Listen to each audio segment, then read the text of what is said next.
welcome everyone. I am Catherine Cooksey, an arts coordinator for the City of Santa Clarita, and your moderator for this session of New Heights Tick-Tock for Artists. Our panelists include Leanne Parsons Thompson and Harry Carrillo, who can be found at PG13 Pottery.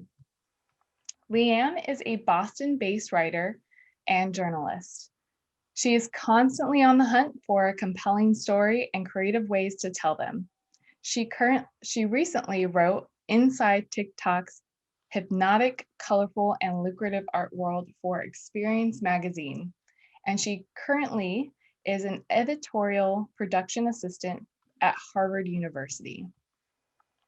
Harry is currently attending Cal Poly.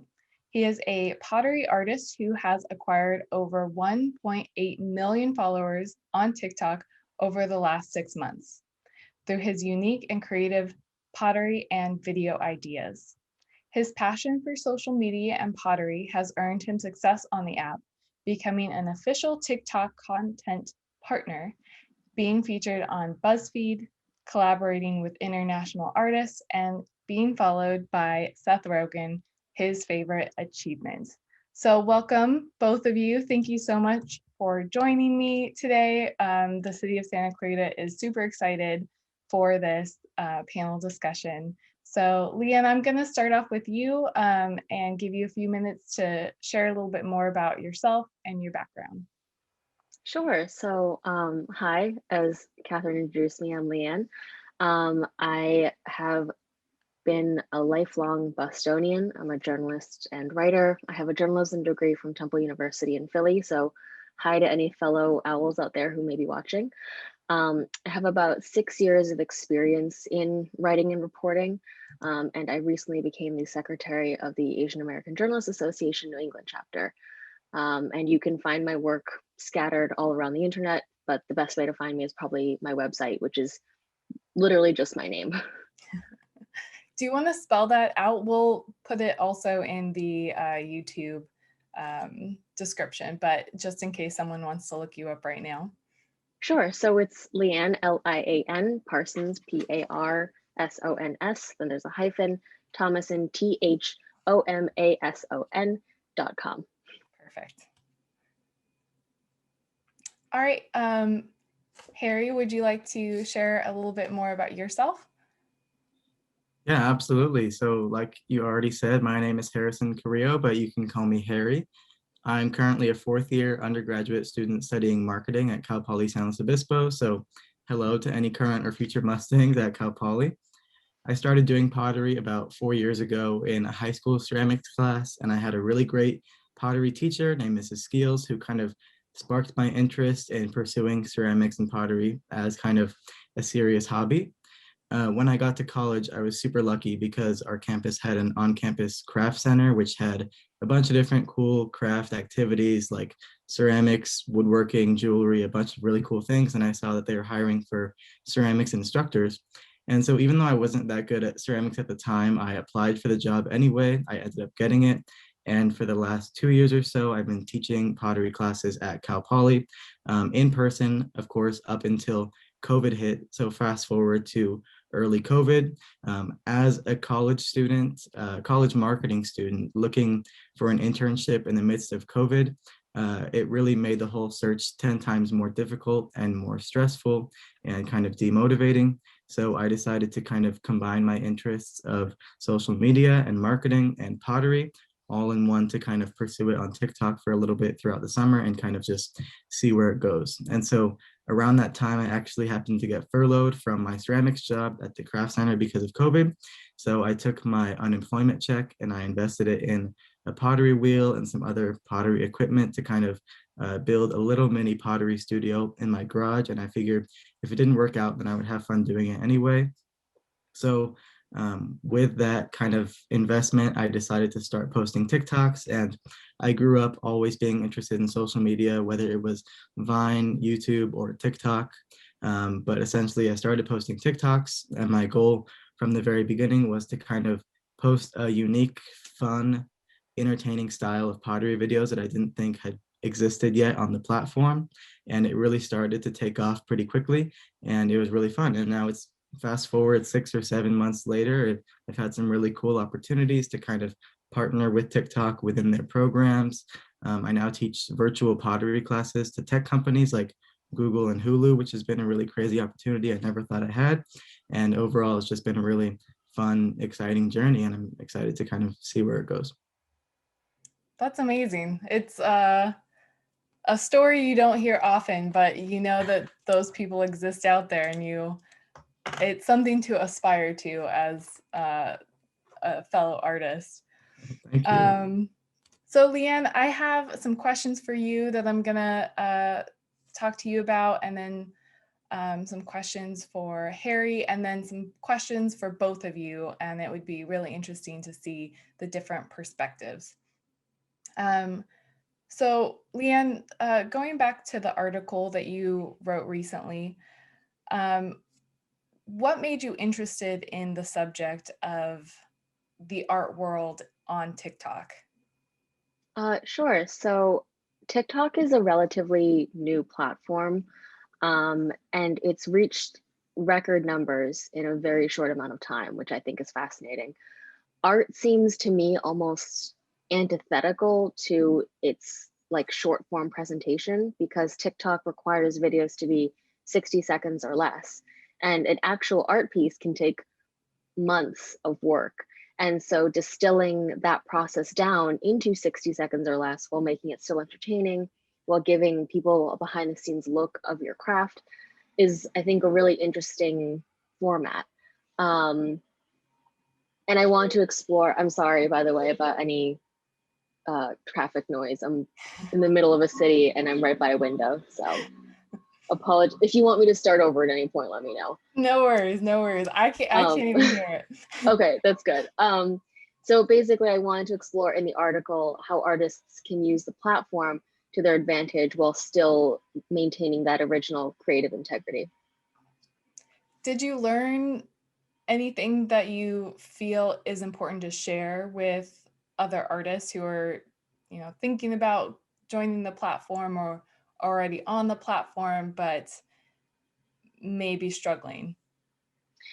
I think one of the key things that a lot of artists shared with me was how difficult it was to, again, distill that super long process oftentimes into something that's entertaining. So whether it's using sort of like, catchy music or a sense of humor, what other, whether it's your own voice making jokes or one of those little graphics that you put up with text or anything like that, just making something sort of eye-catching and a way for people to maintain their attention.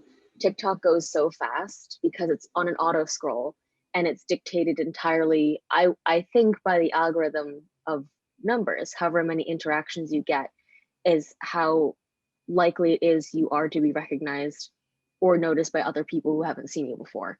It rewards interactions, so every like, every view, every comment makes a big difference. And creators have to be consistent with their uploads. So for artists that I spoke to, that's particularly challenging, again, because of the time element that I mentioned before. Very interesting. How did artists react to you as a journalist, messaging them, wanting the interview, wanting to get their perspective? Did you have a lot of success with connecting with artists, or did they think you were spam? How was that relationship? I would say most people were pretty responsive. A lot of the people I reached out to were students like Harry, or sort of early on in their art career, or still looking to boost their profile on TikTok. So most people were very cool. Obviously, working on deadline is a little bit of a challenge. So there were some people that didn't follow up, and I didn't get their voices in there. But for the most part, everyone was pretty responsive. Okay. Media coverage is really important for artists because it means that you're making work that someone wants to write about. What are you looking for when you're looking at profiles like Harry's that makes you want to connect with them? I typically look for people who have a unique perspective or an uncommon medium or art form, something that is very visually eye-catching, like pottery. It's very tactile. So even if you yourself have never handled clay, you can almost feel what he's doing as he works with it. I also try to seek out people who are historically underrepresented in the art world. So people of color, LGBTQ folks, artists, from the disability community, you name it. So experiences often influence what and how people create and make art. So I think taking that into account is important as well. It's lovely that you are mindful of that, giving artists that aren't maybe represented in a gallery space opportunity to have a spotlight. As a journalist, I'm assuming you're analyzing the current culture and comparing it to our past culture. Where do you see TikTok and the other social media platforms taking us? Is there something on the horizon, or do you think TikTok is with us to stay for a long time? I think that the world is increasingly virtual, for better or worse. TikTok specifically speaks to a younger generation. So I'm 25 and I'm sort of a media millennial, I would say. But even there, I'm well outside the general TikTok demographic, which is Gen Z students currently in high school or college. And I think social media breaks down a lot of barriers. So for those who, like you said before, might not ever get the chance to have a gallery space, which requires a lot of resources, a lot of privilege, social media is a great way to showcase your work without that sort of brick and mortar, traditional, old school way of doing it. I do think, just on a sort of larger societal level, social media can often blur some of the lines between your real personal life and what exists on the internet. I Not to sound like anyone's mom, but I personally don't think that everyone with an internet connection should have access to you 24/7.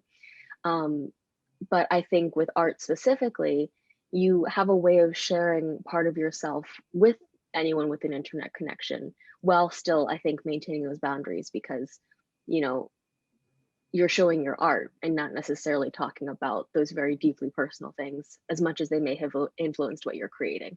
Mm-hmm. Which is so interesting, because I would think artists feel like their art is themselves. So as they put it out there, it's so personal to them. But I think to people outside of the creative industry, they don't realize how personal sharing artwork is half the time, how nerve-wracking it can be. So Harry, what made you decide to choose to go on TikTok? I'm assuming that you have been on Facebook and Instagram. What made you take the leap to TikTok?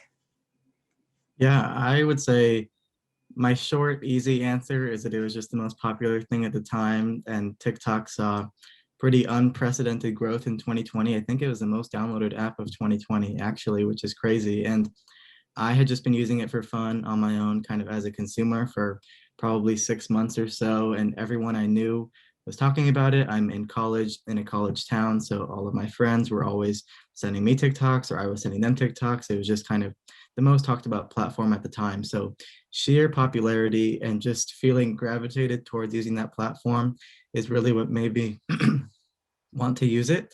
But my more realistic answer is a few different reasons. And the first, I would say that it's easy to access and has very low barriers to entry. Kind of like Leanne said, it's just kind of you, your phone or your camera, and that's just about it. You don't need kind of money or high resources to kind of put together a high quality TikTok or to get exposure. So I would say it's easy to use compared to other platforms, and that's what made it attractive to me. And the second reason I would say is that there's a very authentic connection to viewers on TikTok that I'm not really sure exists like any other platform. Like I said, it's just you talking to your camera most of the time and the viewers, and that's pretty much it. There's no kind of crazy editing involved or Photoshop or things like that. I mean, that definitely exists on the platform, but if you just want to shoot a video of your daily life and that's it, it could go viral, and suddenly you have a really authentic personal connection to people, kind of showing them a real personal window into your life with your phone or with your camera. And then lastly, I would say that the algorithm on TikTok is the best algorithm for exposure and discoverability compared to other platforms. You could post a video and suddenly thousands or millions of strangers are seeing it within hours or within days, and that just doesn't exist on any other platform like Facebook or Instagram. It does on YouTube and on Twitter a little bit, but nothing like kind of the sheer randomness of the For You page algorithm. And posting something there, it could be seen by anyone, any amount of people in any amount of time. And that's what made it interesting to me. And you've touched on this a little bit, but your TikTok journey, was it kind of overnight success, or were you posting for 3 months and then started really gaining momentum, or was there one post that just blew up and then you got a bunch of followers? Like, tell us a little bit about your journey there. Yeah, I would say it was pretty overnight. It all happened really fast, which is like the most cliche saying, but that's what's crazy about TikTok is that growth there happens so much faster than any other platform. You have people getting millions of followers in a matter of days, which just doesn't happen anywhere else. But for me, yes, it did happen really fast. I posted my first video on June 10th of last year, and then my first video went viral on June 17th. So just exactly a week later, it started to really take off. And then within 8 weeks, I hit 1 million followers, and every other video I was posting was getting millions of views. And I just had no idea what to do with it. But yeah, pretty intense takeoff, I would say. And now after about growth, it slowed down a little bit, but I'm about 1.8 million after 6 or 7 months. So yeah, it's all really fast, as they would say.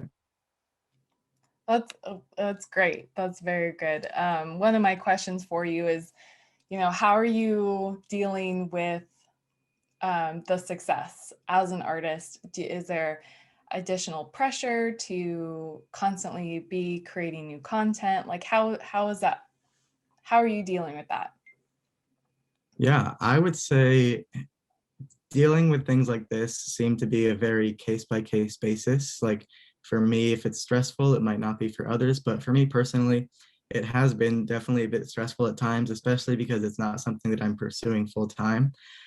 Pottery to me is a hobby, and it's not something I want to do after college. It is ultimately just for fun, which sounds a little bit weird to say at this point and how deep I am in it, I would say. But it is definitely stressful trying to balance pottery, TikTok, social media, all the stuff that comes with it, with school and a life and jobs and just everything all at once. So I would say it is a bit stressful, and I'm not sure I'm balancing it that well, but I try my best. But I don't know. I would say figuring out what works best for you and trying to time out your breaks and just figuring out when to put the phone down is really important, and just kind of stepping away from it, stepping back, and trying to think more about real life than your virtual life. You don't have to answer this because it's a personal question, but what are you thinking about? Like, what's your career goal after college? Yeah, I actually want to work full time helping creators grow in some capacity. And if I had to choose a dream job, it would be to work at TikTok, actually, within their content partnerships team. And that's their team dedicated to helping creators and influencers grow and find more opportunities. So anything along that lines to help creators like me have the journey that I did is what I want to do. How is your relationship with TikTok? I know that you're a partner now. What does that even mean for someone who doesn't know what that means? Yeah. So my official title is TikTok Content Partner. And what that means is I'm involved in one of their creator programs. They have a bunch of different ones. They have Learn on TikTok, for example, which is the one I'm in, which is dedicated towards creating educational, entertaining content, which was TikTok's kind of biggest focus in 2020 amidst the pandemic. And so essentially, I was chosen out of one of about 800 total creators, I think, are in the program who they think create educational content. And so essentially I have access to TikTok resources like their creator or their community creator leaders and managers. And we have meetings with the other creators in the program every week. And we just discuss kind of trends, TikTok, what's happening, give each other advice. And it's been really fun. So essentially I continue to create educational content for the platform to kind of build their repertoire of education, and I get to connect with people in the program, and I get to have access to TikTok resources. So they've been really great. They're super helpful. Their programs are awesome, and they're really, I would say, dedicated towards helping creators. Very good. Do you ever deal with negative comments or like trolls? And if so, how do you deal with it? And what's your advice for other people that might be afraid or are dealing with that now? Yeah, I would say I'm pretty fortunate because I don't deal with a lot of negative comments. I would say just because the stuff that I talk about isn't, or the stuff that I post about isn't really something people can hate on because it's just pottery. But I know other people have it much, much worse than me. Like it's kind of hard to get haters when you're just sculpting things in your garage. But I don't know. I don't really get it. So I'm super lucky. But I've gotten a few, but I just try to remember that TikTok is mainly an app full of really young people who might not know better. So I just try to think about who's actually leaving that comment, and should I really let it impact me, or should I just kind of let it go and think that it's kind of a little kid with a phone who's just typing things who doesn't really know what they're saying. So I don't know. I would say it all depends on the person. Just try to think about why someone would even leave that comment and just prove them wrong with your own success. Great. So these questions are for both of you. Either one, both of you can answer it, or we can have a conversation. So what are the trends that you see artists using to engage their audience? Well, a lot of the artists that I spoke to and, during my research, a lot of them took requests from viewers. They would sort of ask those leading questions or call to action like they do on YouTube, like, what do you guys think I should do next? Or do you like option A or option B better? And that both allows viewers to feel included in the process, as well as boosting your comment rate. A lot of people have collaborated with other creators, which is really cool because then you bring in their audience and vice versa. Using popular music, there's always those, if you watch any TikTok compilations on YouTube, there's those songs you hear over and over again that get really popular. Having I say gimmick, and I don't mean it in like a negative way, but something that is like your signature. So having like a cartoon theme or a Disney theme, making miniatures or incorporating popular trends in, such as celebrities. Yeah, and then I would have to agree with pretty much everything Leanne said. She talked about how artists make use of the taking comment requests. That was definitely how I kind of built my platform in the first place and how I started to gain traction. So there's a really cool feature on TikTok that's called video reply to comments, where you can take someone's comment and reply to it with a whole new TikTok. So essentially I would say, hey everyone, what should I make next? And they would leave tons and tons of comment requests, and they would give me more and more ideas of things to make. I would take a comment, turn it into a video and sculpt it, and then more and more people would comment the requests because they saw that I was taking comment requests, and those comments would boost the engagement and therefore boost it in the algorithm and boost its reach. But yeah, so that's definitely probably the most popular trend I would say that artists can use because it's so visual. But one that's really easy to incorporate into your videos is trending songs or audios or features. So you tend to scroll through TikTok, and really whatever you see is popular can really turn out to be a trend, whether it's a feature, a filter, any sort of video effect can be trending at the time, and just whatever you're seeing on your For You page is probably trending because it's on your For You page. But I would say music and songs and audios are the easiest way to incorporate a trend into your video, and a great way to kind of boost your video's reach, just because songs, once they're trending, can kind of help gain more attraction or more exposure to your video. But I would say incorporating those into your videos the best that you can. And a really great resource. Some people have difficulty finding what is trending at the time. They say, oh, I'm just scrolling, but I'm not really sure what's exactly considered a trend. So if that is you, I would highly recommend this website called talkboard.com, TOKBOARD.com. And what that website does is it just shows you what the top trending audios or songs of the week are. So all you need to do is take one of those top trending songs, put it in your video, and you're participating in a trend pretty easily. Great. How important do you think it is to have consistent content? I know, like Harry, a lot of your videos are kind of shot the same. Do you think that that is part of your branding with your page? And do you think that's important for artists to be consistent when they're creating content? Yeah, I think visual branding is kind of one of the most underutilized aspects of TikTok. The people, I think, is kind of what takes your content to the next level. I would say figuring out your visual and audio branding is really important, but choosing a type of brand in your videos or a type of filming style or editing style is really important to kind of develop your brand, like you said, because what it does is it creates familiarity with your audience. And eventually, once they start to see your videos over and over again and that they have something similar, they're going to know who they're watching. So they won't just scroll away because they'll start to become familiar with you. They'll start to like you more and they'll start to feel more of a personal connection.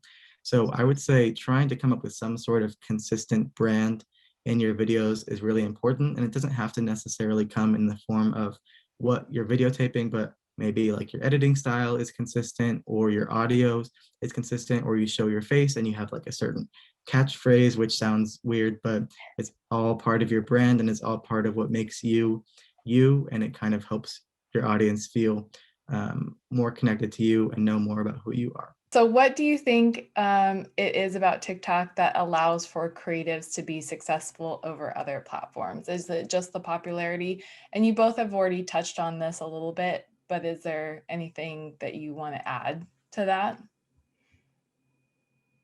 Yeah, I would say TikTok is, I would say kind of two main reasons. The fact that it's easy to use and it allows for high discoverability. I think I kind of talked about it earlier, but in terms of it being easy to use, just because it's the easiest to use out of all the platforms doesn't mean it is easy to use, but it is easier to use compared to a platform like YouTube that might require you to have a nice camera and uh, and a lot of important editing skills, or Instagram that might require Photoshop skills, or Twitch that requires you to have an expensive streaming setup. But with TikTok, really all it is just your phone.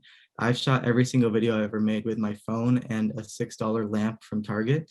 So you don't really need kind of big, fancy equipment or knowledge about cameras or of your industry. It's just kind of you, your phone, and that's it. You just start shooting. And the second main reason I would say is just because of the algorithm.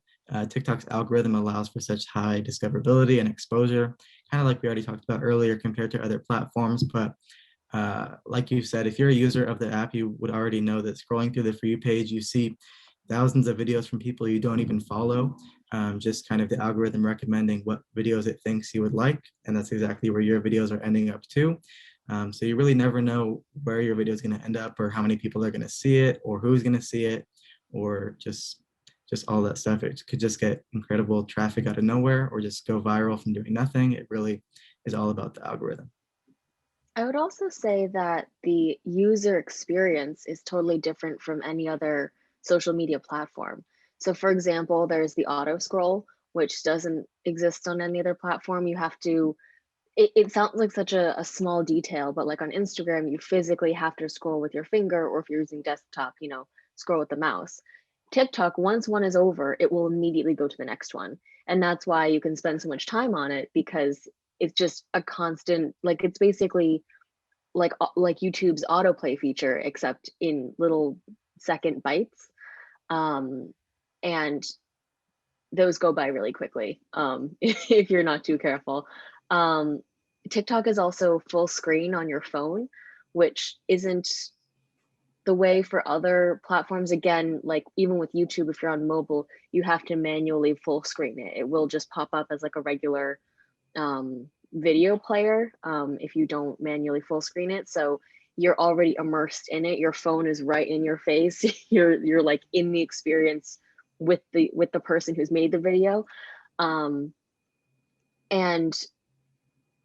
it keeps you around for longer. So I maybe spend per day or per number of times I go on Instagram, maybe 5 to 10 minutes per like open of the app, because I follow about 300 people. Most of their content is not videos, it's just their pictures. It's mostly people that I know personally. And then once I scroll to the bottom of my feed, I'm like, okay, that's done. I've finished it for the day. But you never finish TikTok. It just just like the sheer volume of content is just never ending. So I think that works for people who are creating content like Harry, because you could be on TikTok for any number of 5 minutes to like an hour, and within that span of time Harry could come up on your screen and you're like, hey, I've never seen this guy before, he's cool. Or if you can you follow people? I don't actually have the app because I'm old, but like can you actually like follow people and have them like consistently be on your feed? Yeah, there's For You page and there's following. Got it. So there you go. If you're already following him, then his content automatically gets fed to you. Leanne, you've touched on this, and I am older than you, so I can relate to feeling old on the app. And I wonder if there's a conversation like, is it only for younger people? How do you guys feel about age and TikTok? I mean, I certainly don't think it's only for younger people. I do think that the type of content that is created primarily attracts younger people. Again, with that whole trending and algorithm thing, you do what's popular, right? If you want the attention from it naturally. So I am less inclined to follow those trends than perhaps someone currently in high school or colleges. And furthermore, for people who have other responsibilities, or maybe later on in life who have, kids, for example, or a full-time job, or who have, other priorities other than making, TikTok videos that they choose to put their time into, maybe aren't keeping as up to date on the trends because it's, again, not necessarily a priority. So I think, and also I'm going to just put this out here, but your creativity level, I feel like, tends to fluctuate depending on what you have going on in your life. So if you also have a full-time job, if you have a family, if you have a household you're maintaining, et cetera, whatever it is you have going on, you just by nature of it have less time to create if you are an artist or a creator or just someone who wants to have fun on the app. So like I said, I've never gotten involved in TikTok myself as a creator because I don't really have the time for it. And also looking at the trends, I'm like, this isn't even going to be cool in a week. So what's the point? Yeah, and then I would say TikTok is rapidly growing and accommodating new audiences all the time. I mean, it has billions of downloads. I would say it's definitely, like Leanne said, geared towards young people just because of its structure and the majority of the content on it. But I think there is something for everyone on there, which is what makes it really fun. The algorithm in particular is cool because the more you engage with content on your For You page, just scrolling with it, the more or the better the algorithm gets to know you and the better the content recommendations will be. So if you start off using the platform, you might scroll through videos and it might not look like anything relevant to you, but if you see a video you really like and you actually physically like the video, then the algorithm will recommend more videos like that it thinks you'll be interested in and put those on your For You page instead. So I think regardless of whoever you are, the algorithm can kind of customize to your taste and start to kind of be something that you would really enjoy regardless of who you are or kind of your background or your age, like you said. I think obviously geared towards young people, yes, but there's definitely something for everyone on there. for an older artist, would you encourage them to get on TikTok, or would you not encourage them? There's a better way to ask that question, but is there room for an older artist on TikTok?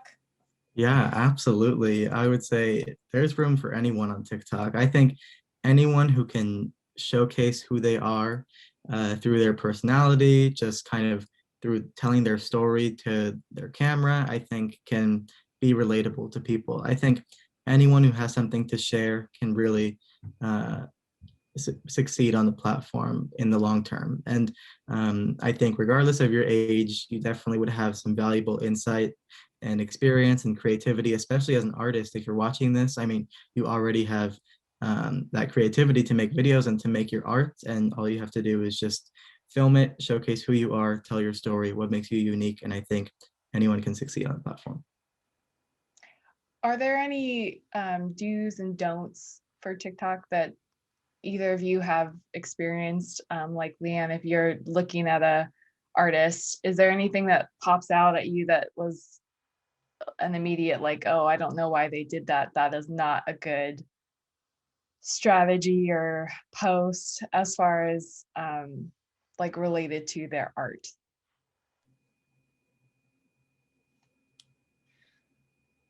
I would say that because, again, of the sheer volume of content on TikTok, the main thing is just to try to differentiate yourself. When I was doing research, there was a lot of, I don't want to say the same because no one is exactly the same, but people who follow a very similar formula. And it was very difficult to distinguish between them. So I've seen a lot of people, for example, doing time-lapse paintings, which are really beautiful and very soothing, and I really enjoy them. But I couldn't necessarily, out of the people who I found doing that, I couldn't be like, oh, that's so-and-so and that's so-and-so. It kind of melded together. So I would say, like I said before, if you have a hook, a gimmick, you know, whatever it is, or like Harry said, perhaps even a catchphrase, a funky editing style, something like that to make yourself stand out as you, because I don't really know if this is the right way to say it, but I think there's plenty of people who are very talented and make very beautiful art, but I don't know anything about them as a person. And because TikTok is so short, you only get 60 seconds. It's like an elevator pitch every single time you're making a video to show who you are. That's a great way to think about it. It really is an elevator pitch every post. Yeah, I totally agree that every video is just an elevator pitch to complete strangers, which is a very strange format, but it works. But I would say the most important thing that you can do is to stop overthinking and just start posting. Because I've heard from so many people about how they don't know where to start, or they don't know what to post, or they don't know how to post, or they don't know what their niche is. But I would say just stop overthinking and start posting, because the longer you wait, the more you might just procrastinate and never do it. And the best way to figure out what type of content or what structure of content works for you is to just start posting and start experimenting. And by that, I mean experiment with different video styles, editing styles, video features, different types of storytelling, how often you post, just experiment with everything all at once. And eventually something will start to stick, and you'll start to figure out what you actually enjoy making and what the audience exactly likes to see. And yeah, I would say that's about it. If you're also struggling to figure out what to post or how to post, I would say something that's also really important to do is a little bit of market research in a way. And by that, I mean, follow probably 5 to 10 at least accounts that you admire within your niche. It doesn't have to be, but if you are an artist, then follow 5 to 10 other successful artists and study what they do well and what they don't do well. Because I can give you only so much advice via this Zoom call, but you can have an unlimited amount of advice when you're looking at actual accounts and what they're posting in real time. So go look at a successful account, see what they're doing well, study how long their videos are, how short their videos are, how often they're posting, the hashtags they're using.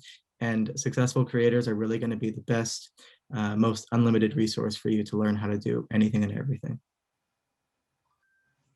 Well, great. Thank you so much. Those are all of my questions. I appreciate your time, both of you, and your unique perspectives. I think it's really helpful. Um, Harry, again, if someone's trying to find your account or find you, would you suggest for them to go to TikTok, or do you have a website that you would like to share as well? Yeah, you can just find me on TikTok and Instagram at PG13Pottery. And if you ever need help trying to help start your TikTok, then message me, say you saw this webinar, and I'd be happy to help. And Leanne, you shared your website. Do you have any social media accounts that you want to promote, or is your website the best place to find you? My website has probably everything you need in terms of my work. And there's also a contact page, but my Twitter is Leanne_Parsons. I'm on LinkedIn with my name. I also have an Instagram that's also just my name. So if you Google, you will find. Wonderful. Well, thank you guys so much. I appreciate your time. Thanks so much for having me. Yeah, thank you. That was a lot of fun.